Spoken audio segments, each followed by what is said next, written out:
Ciao, Going, man. brother? What you up to? Long day, brother, long day. So, I actually flew down from Delhi a couple of hours ago. I Okay. think my flight was supposed to land by around 9, 9 o'clock, but because Hmm. of some delay, there was a paramedic situation happening in the flight. So, there were these people coming in with stretchers. I could barely look at it for like 5 seconds because I was so damn sleepy. I slept through that entire time. But yeah, Okay. so the flight Do got you late for do you travel a lot for work? I would say twice a month at least, uh, especially Delhi, Bangalore, and Mumbai. I think these three cities where I'm constantly shuttling between. Hmm. But Mumbai is obviously my base of work, and this is where I live. Okay, gotcha. Since we are in that part of the conversation, man, like, what Mhm. is the best way of breaking ice that you've come across? I think the if you ask me personally, I would say that the best way to break ice is to make statements based on observations. Okay. To give an example, I was with a client of mine 2 days ago. So we were sitting in this, cafe, something similar to this, but it was more of an open air cafe of sorts. There was a girl sitting beside us, and my client found her to be pretty. Hmm. So I was like, okay, let's go and speak with her. So I think the simplest thing to do is a hi. If you are approaching someone, nothing fancy. I think people usually overthink the fact that, okay, if we have to speak with someone, we want to break the ice, we need to be James Bond. Right. That's not how it works, man. Like, you might just come across as creepy. Hmm. The idea is to appear as natural and as normal as possible, Okay. right? So if you have to approach a girl, what would Uh, you just go up to her and say? Like, if you have to do it. I would simply say hi, followed by a very specific compliment. I might compliment the color of her nail polish, Hmm. right? I might compliment some accessory that she's wearing in her ears, because guys never notice all this shit, right? Right. That's They true. are they are just saying, "Oh, you're looking very pretty. I Yeah. thought you were cute." Like, let her know, what about her did you find pretty? What about her did you think to be cute? And they just respond a lot better. Hmm. Do you think that's what like is the modern version of the Riz as they say? 110%, man. Okay. 110%. So just be observant and just compliment on something that you genuinely like about us so it comes across like you're not being a douche and you're not lying, basically. Exactly. Exactly. I think Okay. guys really overthink on this. They're like, okay, I will have to be very smooth. I will have to, raise her up, like you Yeah. rightly mentioned. And it's crazy. I think Right. it's not required at all. Just approach with the intention of having a genuine conversation, and things do pan out in your favor that way. Interesting. The idea is to initiate conversations from a place of authenticity, and things just flow from that point onwards. Interesting. Have you ever always been like Mm. that, or was there ever a version of you where you were kind of socially Mm. anxious, or you did not know how to communicate well? Because from your content Mm. now, it's pretty clear that you do. So was there a version that was complete opposite of what you are now? 100%, man. 100%. Tell me more about that. So there was a time when I used to be so socially awkward. You won't believe, Anmol. I used to be scared of women. Okay. Okay. When I say scared, I would literally stutter. I would literally fumble every word that I would want to say when I used to approach a lady. So there was a time when I was completely socially awkward. I had no social skills whatsoever. And maybe because of the environment that I grew up in. So the school that I was in, it was a very small school because our batch strength was only of 35 people. And Okay. like imagine you have 35 friends for 10 years of your, for your, I would say, the years that are very formative, that are responsible for a child to develop his personality, you're only Mm, speaking to those 35 people you know in your life. mm. So that aspect of understanding how to approach people and how to build new connections was never a part of my childhood. So when I came to college, I understood the importance of networking. And that is Okay. when I understood that, okay, this is something that I need to consciously work on. So before that, no networking skills, not a lot of friends, terrible with women. And the moment I came to college, I gave myself a challenge. For 3 months, I spoke with three strangers at random, and I ensured that these strangers are people whom I get intimidated by. Okay. Okay. Okay. It might be it might be one of the most popular people in the room. It might be a guest lecturer who's come to college, Hmm.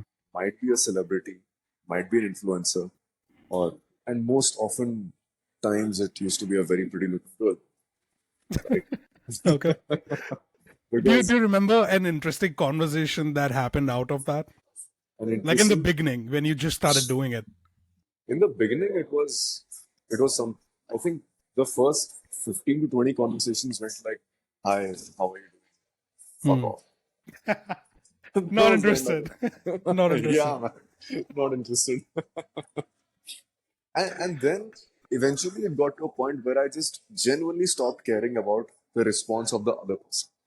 Okay. I was only interested in trying to strike a conversation with an intent to understand, what they're actually into, just to Hmm. listen to a news story, right? After I got to that point, maybe there are certain changes in your body language. Maybe there are certain changes in your entire vibe, so to say. People get it, when you genuinely come from a place of not wanting anything from them. Yeah. And from there on, I just have started having conversations. Then it was almost effortless.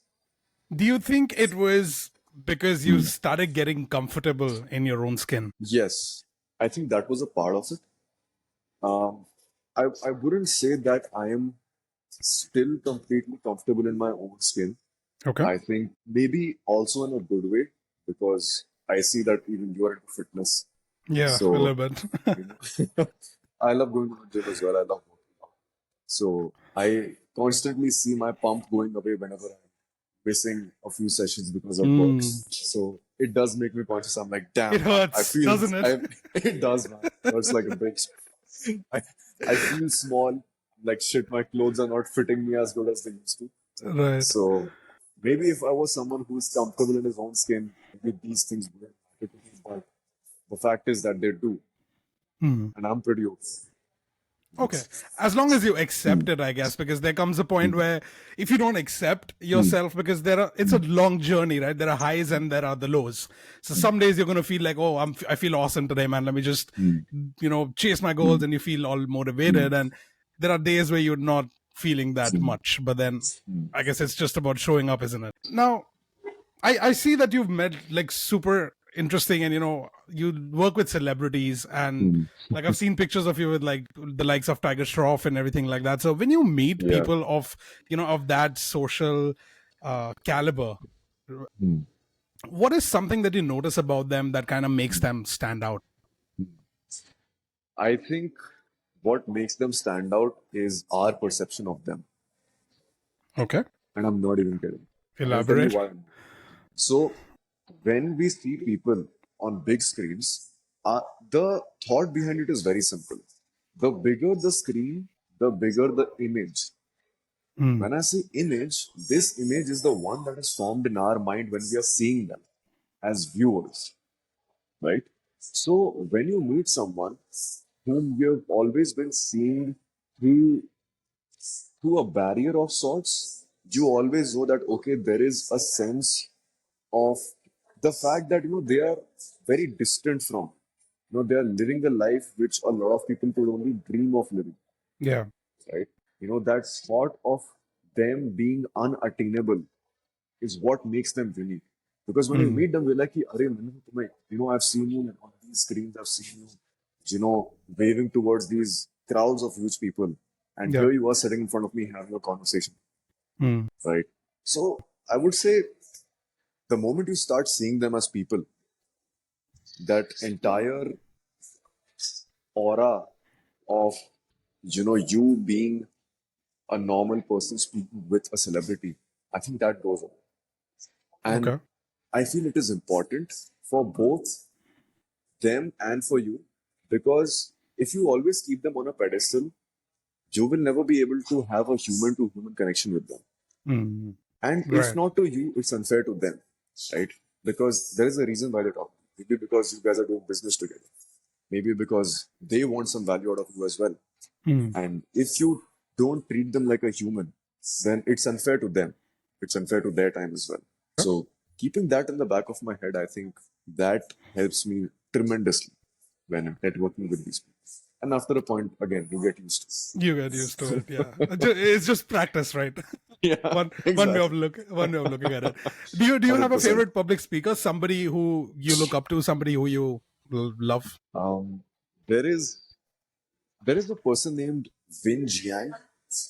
He is also a trainer, and Yeah. I just love how authentic he is. I just find him to Hmm. be very sweet. Okay, and even the way he focuses on his paraverbals is pretty amazing. You know, the Right. amount of attention to detail that he gives them, he gives to that particular concept is amazing. So he would be definitely one of my favorite speakers, especially in terms of paraverbal skills. You know, What do you modulation. mean by paraverbal? Yes, so paraverbal is essentially the way of speaking, right? So one would be the content, one would be your body language, one would be the method, the way, right? So the way essentially means your modulation, right? The pauses, the depth, the articulation, the mind to mouth connection, Hmm. so to say, right? And how the way you speak affects the outcome that you want, Okay. right? So if I were to give you an example, let's say that Barack Obama is giving a speech about how he tackled a situation with ISIS, for example. Hmm. Even if you weren't watching him, even if you were just wearing headphones and listening to Barack Obama speak, versus that same content is being spoken by a college student, right? You would clearly know that who is the president and who is a college student here without even seeing their faces, Right. right? Provided the fact that they even sound similar, their depth of voice is the same, but you will know who's a college student and you will know who's the president. Simply because of the fact that the method, the way they speak is very different, right? So it's all about the nuances. What makes you stand out as a professional is the paraverbal skills. Okay. Interesting. That's something I knew I heard of today, because you always know these things, but you miss the terms. What does it mean? What does True, it? very true. What do you say? And then on the other spectrum is a speaker like Andrew Tate. Let's say, for example, because he's Yeah. he's super, and I would love to Uh, know what your thoughts are on how he speaks. okay. Might be controversial. I'm not saying I support his I love it. content. I love it. So allow me to allow me to be a little diplomatic here. Of I'm course, of not saying I course. love I'm not saying I love his content. I think it is to quite an extent it is very polarizing, and a lot of it is not something that I support. Some of it is something that I support, but Hmm. just if I were to comment on his ability of being an effective speaker, I think he just nails it. He's extremely articulate. Never I have never heard him use a single filler word. Yeah. He's to the point, and he just knows how to maneuver conversations in a way where the outcome ends up being in his favor. Okay. Do you Right? think it's possible to Hmm. practice and actually make yourself be that way, or? It is possible.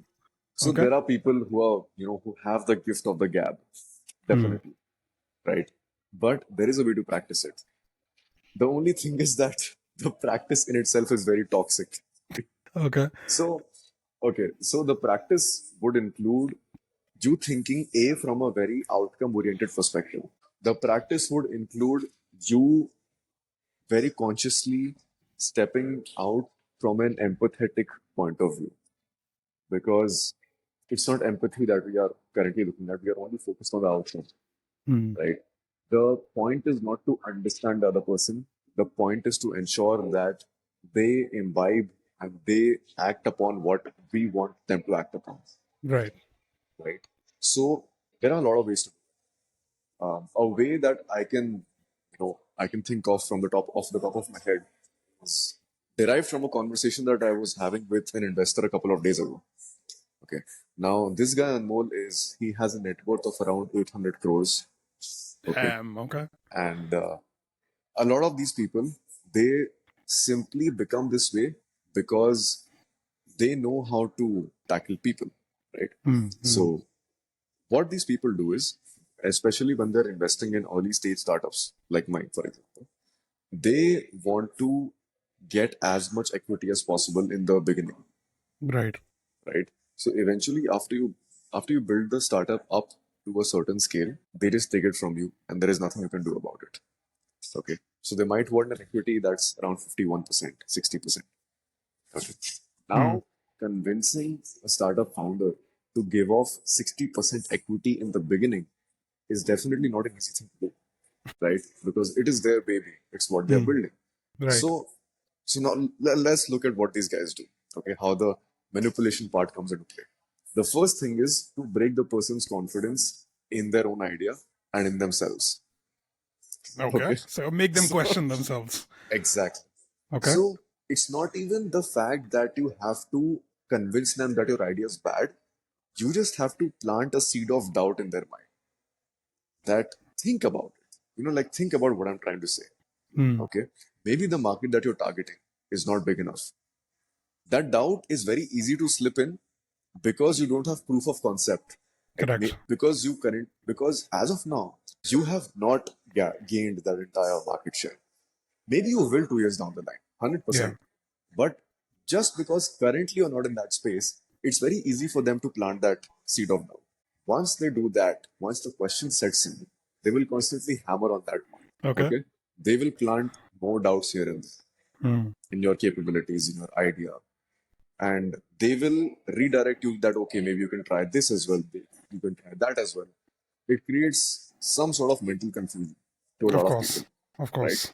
Then what they do, where the trick comes into play, is that they will position themselves as subject matter experts who can connect you with the right people, who can guide you in the right direction, and who can obviously give you funds, right? So now they have positioned themselves as people who are almost irreplaceable, right? Like they show that, hey, you need me.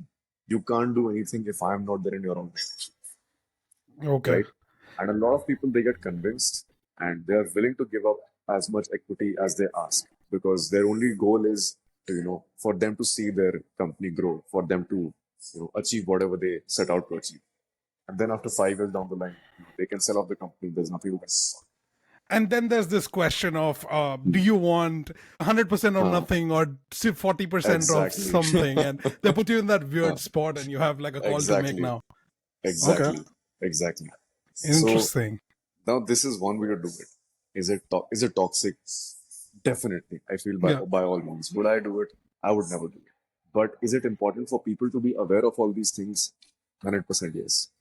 Now, if I were to tell you how to tackle it and all, it's a one word answer. Clarity. Yeah. If you have clarity in what you want, if you have clarity in what your company does, if you have clarity in where you want to go, nobody can manipulate you. They can use any tactic they want. But just because you have the strength and you have the aspect of being someone who operates out of a position of clarity, nobody can manipulate you. It's like their kryptonite. Okay. So, Okay. So Shreyas, I was going through Yeah. some of your content, man, and okay. being an ex people pleaser, I have this question that I want to ask you. How do you say no? Like, what advice would you give to someone who is actively trying to say no to people and set those boundaries? There are two ways to work on it. There is an in to out method. There is an out to in method. Okay. Okay. So the more permanent method would be starting to work on yourself. Okay. When I say self, I simply mean self love, self affirmation, because people pleasers are trying to get validation from other people. And in an attempt to do that, they think that by saying yes to everything they ask us to do, we will, please them, quote unquote, and we will get their validation and that will make us feel good, which is what makes people pleasers pleasers people please, a lack of self-validation. So Yeah. if you operate from a place that you are validating yourself every single day, it's not that you're in delusion, but the things that require self-validation, the things that you can't change, you do validate yourself every single day. So this will create a more long-term, personality, which is not focused on external validation.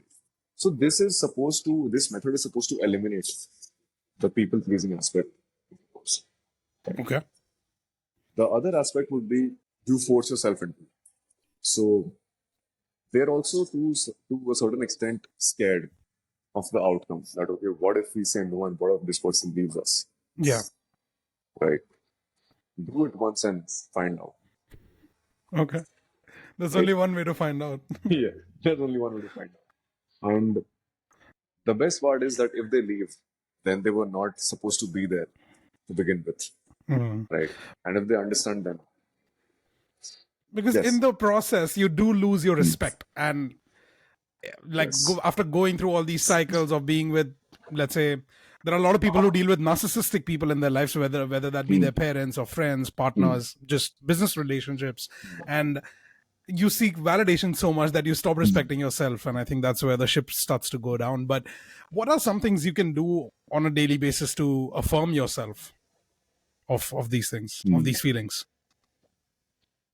it will sound very cliche and all, very like, but you have to look at yourself in the mirror and simply tell yourself that, hey, I love you. The person that Okay. you see in the mirror, you have to tell yourself that I love you. I love the way you look. If let's say if you don't have the physique that you are aspiring to have, right, that is also okay. Tell yourself that okay, I love the way you are. I know that we have to work on it, but as of now, as of today, as of the state that you are in, I still love you the way you Mhm. are, right? So it's very important to do this in a very practical form, right? Just not in your head, but verbalize it. Say it out loud. And follow Because that with action, I'm assuming. exactly, exactly. And then when a situation arises where you would say yes, when you feel like saying no, you will feel stronger at that point. You will feel that, okay, you have a better and a more improved ability to say no at that particular point of time. And Mm. when you do, you might feel bad in the moment that, okay, I don't know how that other person feels, but you'll realize you will yourself feel a sense of satisfaction and relief that I did not do something that I did not want to. Fair. Once you go away from that conversation, you kind of reflect on that. Okay. Exactly. That makes sense. Is there something is there like a routine you do before you go on stage for your talks, or maybe go into like a coaching session with your clients? Mm, on stage, yes, I do have a routine. The more sane part of the routine is me doing my exercises and warm ups so that I Okay. don't fumble on stage because everybody.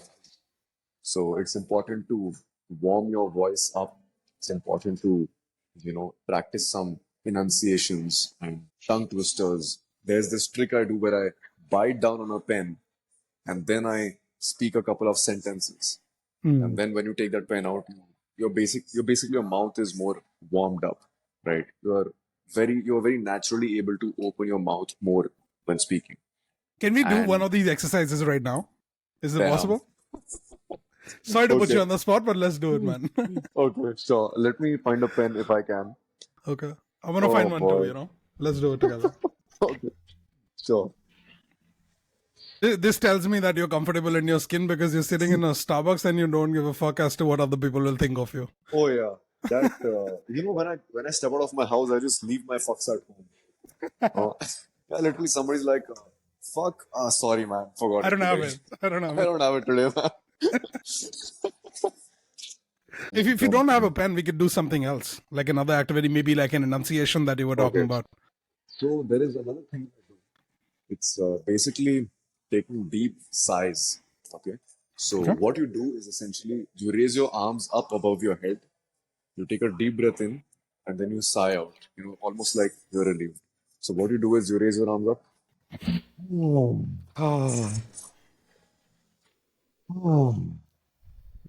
So, Okay. so What what it does this does, do for you? it basically makes you feel more relaxed. You know, like what do you do when you are back home after a day's worth of hard work and you sit on your sofa?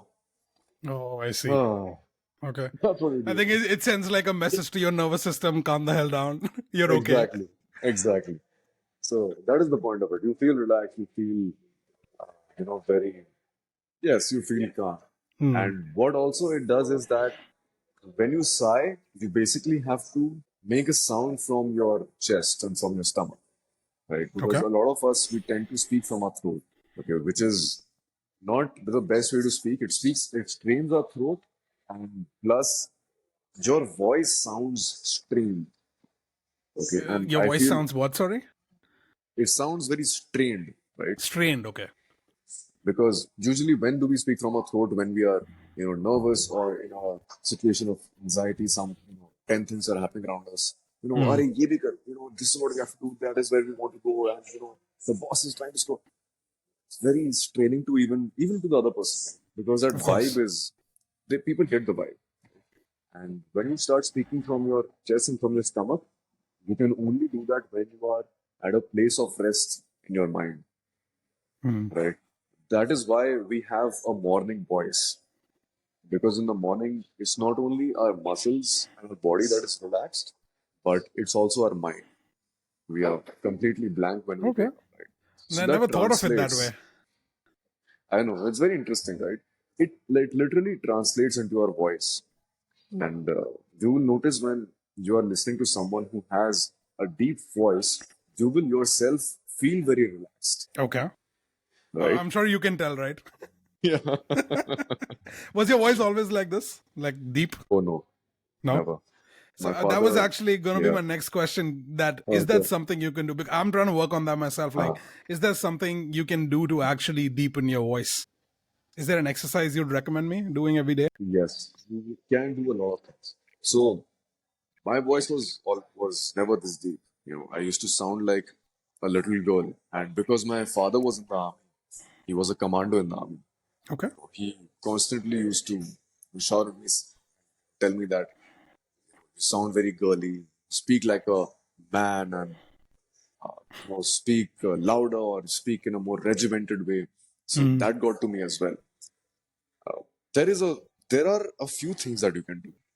There is obviously a cap to how deep your voice can get because of genetic factors, right? So it depends a lot on the size of your voice box.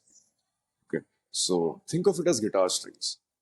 The thinner your guitar strings are, the more high pitched the sound will The be, sound is correct. right? The thicker the string, the deeper the sound will be. So same science with our voice box. The bigger it is, the deeper our voice is. The smaller it is, the shrieker it will be. So Hmm. there is a cap to how deep it can go, but the idea is to maximize on the depth. So how do you do that? One is the internal aspect of it is to be relaxed, Okay. right? So meditation helps. Okay. The second part of it is a lot of us are chest breathers. We need to practice speaking from the stomach. Hmm. Okay. So taking deep breaths consciously throughout the day and focusing and ensuring that you're breathing with your stomach makes a lot of difference. Okay. Okay. The third thing would be practice using your diaphragm. Okay. Because diaphragm at the so you basically have to use every muscle in your body, right? Diaphragm also happens to be a muscle, but have you ever trained it? Interesting. Okay. Majority of the people don't. Hmm. So there is a particular asana in yoga which is called Kapalbhati. Right. So you basically Yeah. force the air out of your body Um, by contracting your diaphragm, right? So this is what trains it, and this is again in an attempt to ensure that we are speaking from here. We're speaking from our stomach and our chest, right? It's only when this muscle is strong enough when we'll be able to force the air out of here. Otherwise, we'll use the easier way out, which is speaking from the chest, which is what we are habituated, right? The fourth thing would be to very consciously speak on a lower note than we are used to. Okay. Because we think that the way we speak right now is our natural voice. That's not true at all. It's simply a result of our environment and our habits that we have developed a certain voice, right? So the way to change it is by practicing the way you want to speak, right? So if you want to sound more curt, you have to speak in a more articulated fashion. If you want to sound like Harvey Specter, you basically again speak in a lower note. So for example, if I am speaking at do re mi fa, if I'm speaking at this tone throughout the day, people will think that okay, this is my natural voice. But if I very consciously speak at do, I can speak like this as well Hmm. throughout the day and still make people understand that this is my natural voice. So Okay. your voice is very malleable. So you have a lot more control over it than people think of. It's a tool. It's something that you have to. It's an instrument rather. So the Hmm. more you practice it, the more you double down on its capabilities, the easier it will be to use it to its fullest potential. Right. Fair enough. So Because there was one of the videos I saw of you, which I've personally found very helpful, was you yeah. breathe out entire air and then you breathe deep in through your nose and then you say Om, and then you Mm. talk in this tone, Yeah. right? exactly. How do you come up with this shit, man? Okay. Okay. Anmol, what do you expect from a kid who sounds like a girl and who's being scolded every day on the fact that he sounds like a girl? That kid will do everything in his power to not sound like that. Right? Of So course, of course. it is simply a struggle to get out of that place. is what So you find creative makes ways. it. Yeah. Does that still affect you though? Like in your daily life? No, it doesn't. You're over it now. Yeah. Again, I forgot my fucks at home. You know? Fair enough. What are some tips you would give to Mm. someone who wants to Mm. overcome stage fright? Except that it can't be overcome. There is no way you can completely overcome stage fright. Okay. Okay. The reason why I say that is because it's something that's very evolutionary.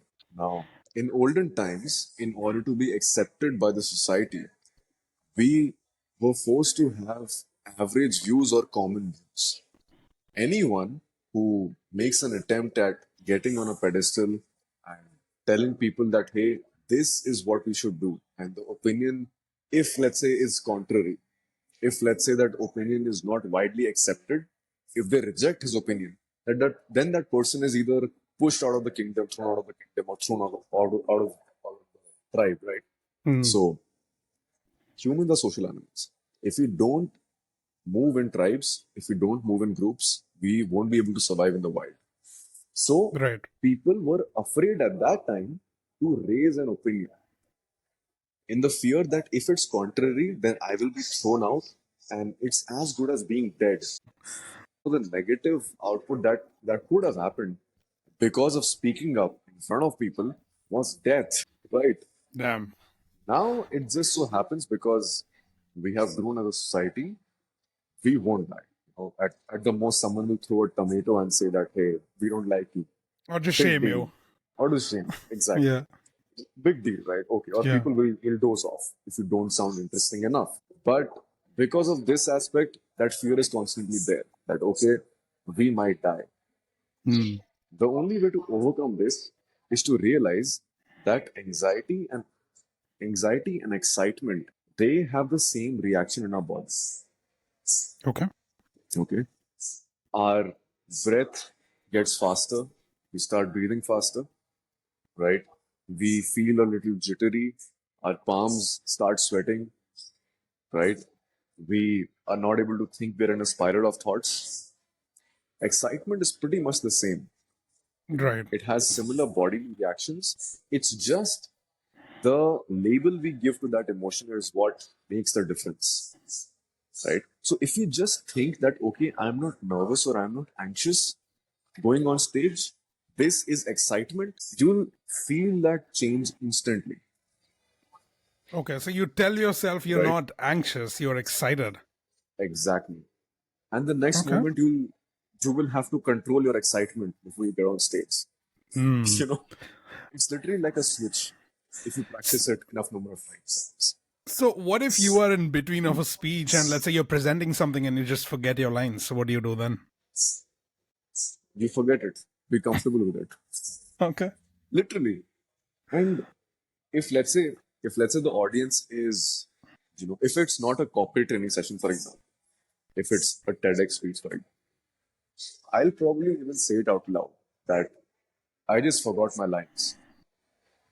Okay. And the moment you be honest, it's called meta truth, basically. The moment you speak out your honesty, the fear goes away instantly, Hmm. Hmm. right? So just acknowledging fear is the same as the right. So this is one way to do it. In case you think that okay, you have forgotten your lines and you're in a setting where you can't openly say it because it might take a toll on your credibility, then don't speak. Maintain a pause. Okay. Recollect your lines. Hold the tension. Hold attention. Exactly. It will only create more anticipation in the audience. Be, they will be on their toes to listen to what you have to say next, right? Or just move on The to what you remember next, I guess. Like kind of maneuver the topic in that direction. if you can do it seamlessly, then yes. If let's say it is an important point, if you have to mention it, then holding that tension is very important. The Okay. only trick is for you to be comfortable in that tension. If you Hmm. are Fair comfortable, enough. then it will come off beautifully. If you yourself feel nervous in that tension, that is when it might become a problem.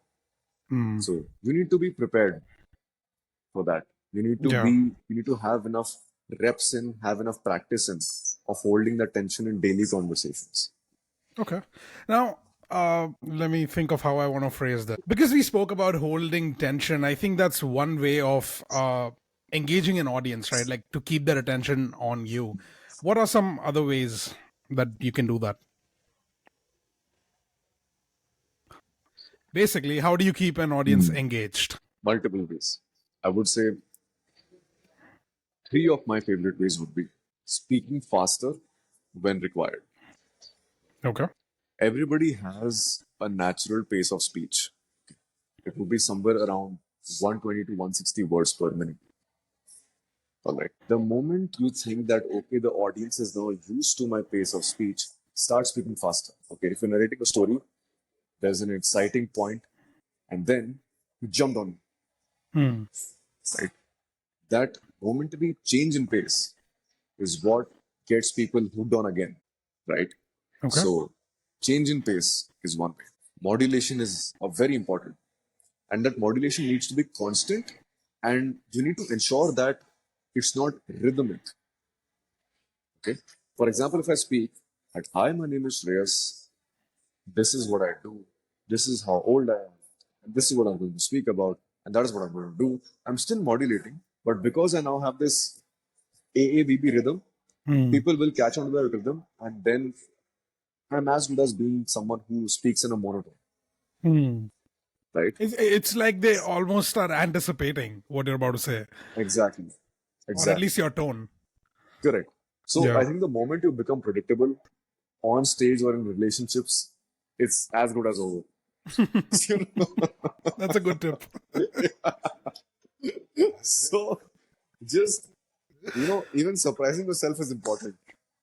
So what I do is, if let's say I catch myself going into that rhythmic pattern, I will just say something in a very random thing that I don't usually speak in. So Okay. you surprise yourself, just speak in a tone which is a little off, but then it breaks that rhythm, right? Hmm. You'll probably catch another rhythm after a point, but you will have some time. Okay. So modulation would be the second one. And the third one would be using an exaggerated body language in between. Okay. Okay. For What do you mean by example, that? Yep. if let's say right now my hands are in this space, if I'm speaking to you, if I'm explaining something, this is the boundary that I'm maintaining in my head. right? But let's say if I want to talk about my dreams and I want to achieve so much in life, visually, this is a lot more engaging, Right. right?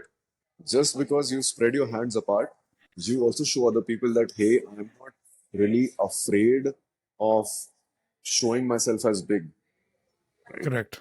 A lot of people can't do it. They feel afraid. They feel like, I'm occupying too much space. Maybe it's uncomfortable for other people. Sometimes, again, you have to lose your fucks and you have to occupy enough space, Hmm. right? So, because a lot of people can't do it, a lot of people are afraid to do it. When you do it, when you use that exaggerated gesture, you catch their attention visually, Right. if You not stand out. verbally. You stand. Exactly. Correct. Okay. And are there any non-verbal communication tactics you can Hmm. do to, be perceived as if you are like Hmm. let's say like an important person? Oh, yes. One way would be to end your sentences in a downward. Yeah, I've heard To, a lot. I've heard about this so much now, but yeah. I think every time you try to practice it, it's just so difficult to actually use it in your daily life. Yes. Yes. I think again, it comes from, we usually think that, we might come across as rude, Hmm. right? A lot of times it does happen. Okay.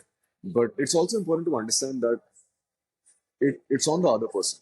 If they are not used to being spoken in a certain tone, then they will perceive you as someone who's rude. But Okay. if you are at a place where you think it is important to sound important, then it's very conscious. It's a very conscious effort that you need to make, but it does help because that is how it is, right? We know that when important people speak, they speak with an intent for us to follow what they want us to do, right? Correct. They will simply give us an instruction, right? So, an instruction is not open ended. An instruction is not something to be questioned. You just have to do it, Hmm. right? So, if I speak in a way where I'm, just ending my sentences in tones, I will come across as important because this is what I think, this is what I want someone else to do. Right. You're That's more. that's it. You're being more assertive. Exactly. And I think in a conversation of that nature, there is also a power dynamic at play. Like Exactly. if I Exactly. talk like, "Hi, how are you?" and if I just kind Yeah. of go up, I'm Yeah. being the person who's the follower, not the person who you're following Exactly. now, right? Absolutely. Absolutely. What can you give me an example of how you would talk in like the downward trend? So I usually speak in this manner when I am having a team meeting and I know that things haven't been going well. People are probably delaying on the deliverables. They are not being as prudent and as active as they need to.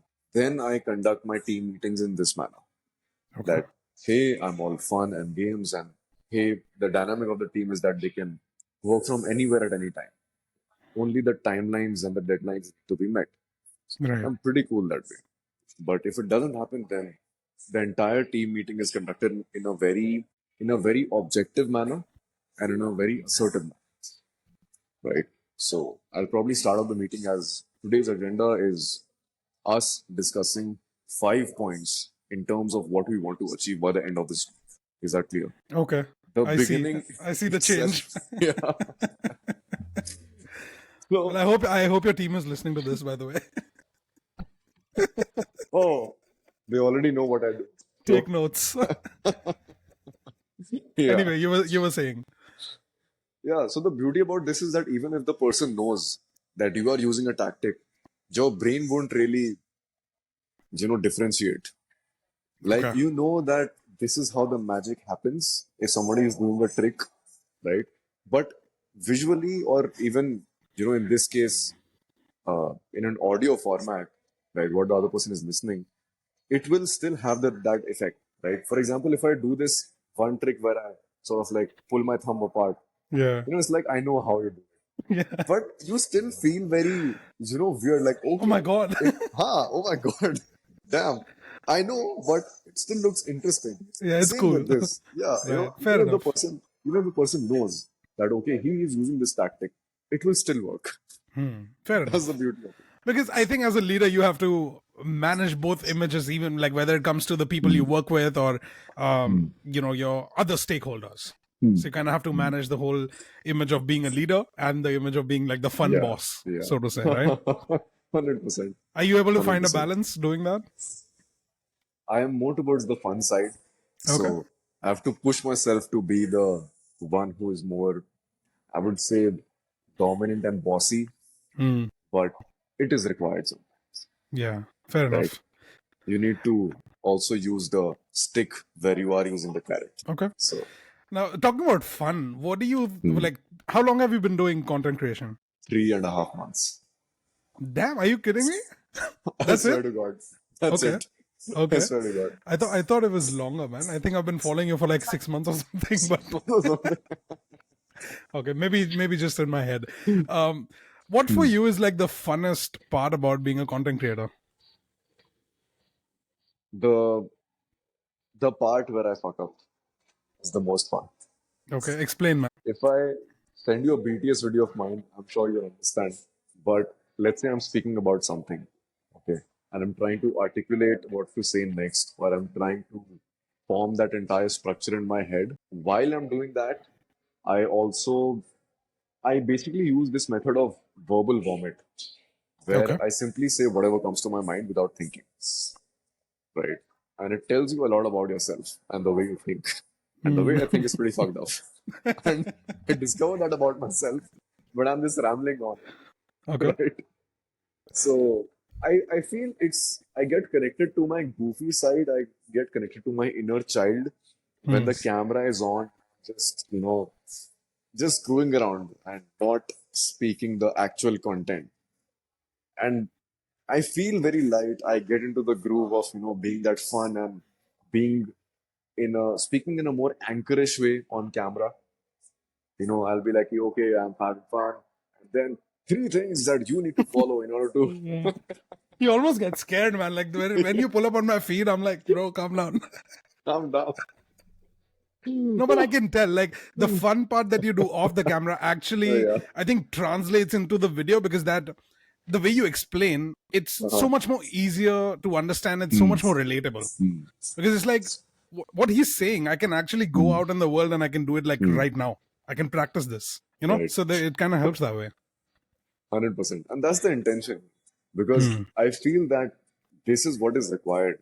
Because the education institute, the education, you know, that we currently have in India, especially, is so theoretical, is so bookish that it's very difficult for anyone to practice it. Right? Correct. It's not practical at all. Right? Even if you understand the concept, there is no way you can apply it, right? It's crazy how theoretical it is. Even if you want to, you can't. You have to be very creative and think in a very in a very different tangent. Even if you want to make an attempt at the application part. Yeah. What I focus on, because I also teach, right? I'm also a professor at one of the premier colleges of Mumbai. It's called Okay. NMIMS, Oh, I know, man. I've right? studied in Bombay 3 years. I Oh, had a lot of crazy! friends who went to NMIMS. Crazy, man! Okay. Insane. What do you teach? I teach communication. Okay, of course. Yeah. Okay. So what I figured was that there's a gap in our education system, and communication is one of the most important skills that a Hmm. college student needs to understand and learn, and most importantly, practice. So even my lectures, even my content, it is skewed in a way that you can apply it on that day itself. Right. Like, that is where I operate from. And that's what I love about it, man. Like it's so practical. It's so practical. Like I've sent your reels to a couple of my friends who are so when you're trying to grow yourself, right? You have these group of people that you are constantly in touch with because they are trying to do the same. Like you're trying to get to the same level. And I've sent them these reels, and 4 of your followers are because of me. So you're welcome. Appreciate it, man. All right, man. My last Yes, question to you would be: how to sure. be a better storyteller? I would say amuse yourself first. Okay. I think it's always easier to storytell when you are storytelling with an intent to just have fun yourself. I'm reiterating my story to you because I am just trying to relive the moments where I was having fun or I was enjoying, or even when I was sad or confused. But I'm doing it with the intent to relive it myself in some way, right? So maybe the intent should be that internally. Externally, there are certain frameworks that you can obviously follow, right? One framework is called the para method, and it's not mine. It's something that I learned that I saw in Vin's, the public speaker that I mentioned, Yeah, Vin yeah, yeah. Jiang's I love his content, story. man. He's It's too good. crazy, Yeah, yeah. 100%. So para method is something that he spoke about, which basically translates into point, action, results, and ask, right? So if I if I tell you a story right now, it would, let's say, I'll just make something up, right? I'll probably say that it's important to find your creative streak in life through experiences. For example, this is the point that I'm trying to make. The Hmm. action that I took was that, in an attempt to find my creative streak, I went to this jungle area, which is like half an hour away from my city. And I spent an entire day there. And the beauty about being in a jungle, being in a forest, is that you have to use all your senses, right? In order to track whether the animal is coming close to you or not, you have to use your ears well in order to understand the rustling of the leaves, right? Feel the thumping of the ground if there's an elephant who's trying to approach you, right? See whether the paws that are formed in the mud are they of a smaller animal or a bigger predator like a tiger or a lion, right? It really keeps you engaged in every possible way. And the beauty is, if you don't be engaged, if you are not present, the moment you get in your head, you are giving the animal a space for it to kill you or for it to attack you. So being present here is not just an option, it's a necessity for survival. So it forces you to be in that meditative state, which brings out that creativity. So that was the result. Have you ever been to a forest? That's the ask. That's how you get the other person to engage. Okay. I kind of like how you like me being a listener, you kind of put me in that Hmm. whole I was in a forest or something. Like you there are Yeah. something aspects because you made me imagine certain things. Like I wouldn't have thought of like animals. I would Hmm. probably just leaves on a tree or something. But Right. okay. I see your point. Hmm. Definitely. So here, so this thing that you just mentioned, the aspect of involving other people and making them imagine the entire story is to be more descriptive Mm. in the form of experience, right? So let's say I can either say that, hey Anmol, I was talking to a girl yesterday and we had a good chat, and or I can say that Anmol, I went to this cafe yesterday and I saw this beautiful blonde girl who was wearing a pink dress with those, with those heels which have those small little heels. Maybe it was a green sandal. And the Mm. perfume that she was wearing, oh, I was mesmerized, man. It smelled like sweet flowers, Okay. right? Her voice was beautiful. She sounded very similar to the way a violin sounds when it's being played in a jazz band. And suddenly you're thinking, man, I want to meet this girl. No, man, I'm But actually thinking, what is a blonde girl doing in Mumbai? No, I'm kidding, but I see your uh, point. I see your point. Okay, so so yeah. from what I understand is you need to try to think of very small aspects that probably would be a part of the story to make it more imaginative. So the other Yes. person can actually be in your shoes and kind of feel what Hmm. you must have been feeling when you saw Hmm. the blonde girl. Yes, exactly. Interesting. Man, this was an amazing chat. I learned a lot. We'll definitely stay in Uh, touch. I appreciate you, man. Thank you so much for taking the time out for me of and for course. my listeners. And I hope you have a great day, bro. Of course, man. And more, let me take out this time to appreciate your skills of asking interesting questions Okay. because Thanks, man. I really, I really enjoyed answering them. And I feel that a lot of people, when they ask, they only ask with an intent to, to gain something out of it. But if people also understand that if you ask the right questions and you give the other person an opportunity to introspect and to probably speak things that make them feel lighter, Mm, I think you're doing a beautiful task. You're doing a bro, beautiful job. thank you so So much, man. I appreciate that so much. yeah, I really had a great time. Thank Like you, bro. I feel very de-stressed right now. Okay. Well, So I wasn't gonna say that was my goal, but I'm so glad to hear that. literally, literally, I had a really good time.